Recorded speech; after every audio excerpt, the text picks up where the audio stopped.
ամփոփելով սպասել ես այս վճիռը։ Ժողովուրդ էլի մի հատ լռություն, որ կարողանանք լսել էլի իրար։ Ասեք։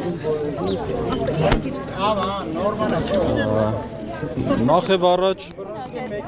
մեզ համար կանխատեսել էր այս դատավճիռը եւ այս պատժաչափն ու պատժատեսակ։ Եթե հիշեք նախորդ մեր հանդիպման ժամանակ մոտավոր նույն բանը ասվեց, որ 2 տարի 6 ամիս է առաջարկել մեղադրողը, դատավորն էլ մի 2 տարի ազդազրկում կկարդա իբրև հումանիստական իր դրսևորում։ Մի կարևոր բան էլ տեղի ունեցավ, որ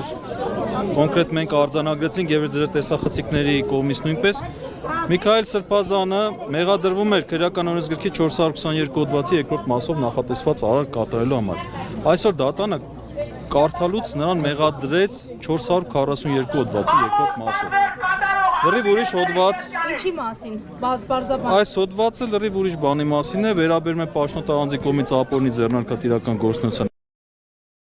Դատարը ուրիշ հոդվածի մասին խոսեց հիմա։ Այսինքն Տեսեք, մենք հիմա միասին արձանագրեցինք, որ դատավորը վերդիկտով մեղավոր էր ճանաչել 422 հոդվածի համար, հիմա դատավճիռ կարդաց 442 հոդված կարդաց։ Ձեր տեսաձայնագրությունները որ դիտեք, կտեսնեք, ուրիշ հոդվածի մասին խոսեց։ Սա հիմա գիտեք ինչ է հուզմունքը մարդու ճակատագրերի վրա է ազդում։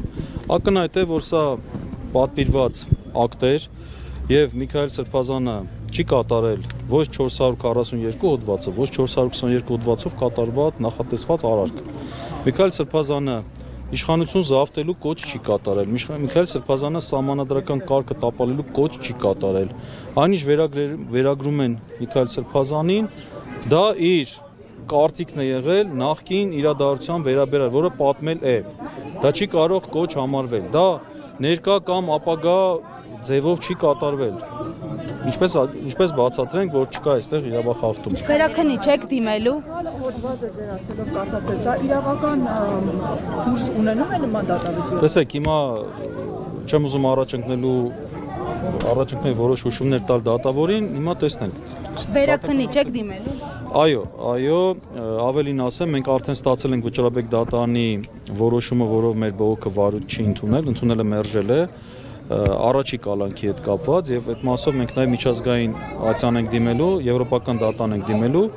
Այս դատավճիռը արդեն աշխատում ենք այդ ուղղությամբ։ Դատավճիռը անպայման բողոքարկվելու է Վերաքնի Ճատյան, Միքայել Սրբազյանը նույնպես սպասում էր այս դատավճռին, այսինքն ինքն էլ էր ակնկալում, ինքը հոգեպես պատրաստ էր, այո, ինքը ի սկզբանե տրամադրված էր, որ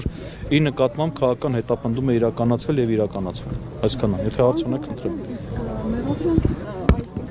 Փոփոխություն ինչու եք պայմանավորում։ Մտավախություններ ունեին, որ եթե բողոքարկեիք շատ հեշտությամբ հաղթանակի կհասնեիք, թե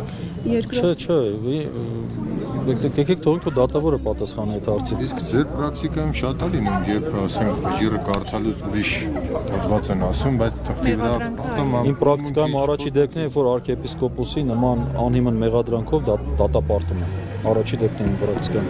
Պարոն Ահարոնյան, ձեր դիտարկումները լսենք, ձեզ համար էլ էր սպասելի, որովհետև հանրային շրջանակները մինչև վերջ հույս ունեին, որ այս քայլին չի գնա դատական իշխանությունը, այս քայլին չեն գնա առհասարակ։ Բայց խնդրեմ գնացեք այս կոմելի կադրը։ Մեր անցած ճանապարհը նախապատրաստվում էր այս ամեն ինչը, սպասելի էր ինչ-որ միտեղ, սակայն սա բնականաբար այսպես չի մնա, մենք բոլոր միջոցները գործադրելու ենք այս անարդարությանը վերջ տալու համար, ես չգիտեմ սենց պատմական ամոթի օրեր այսօր, այսքան բան։ Շնորհակալություն։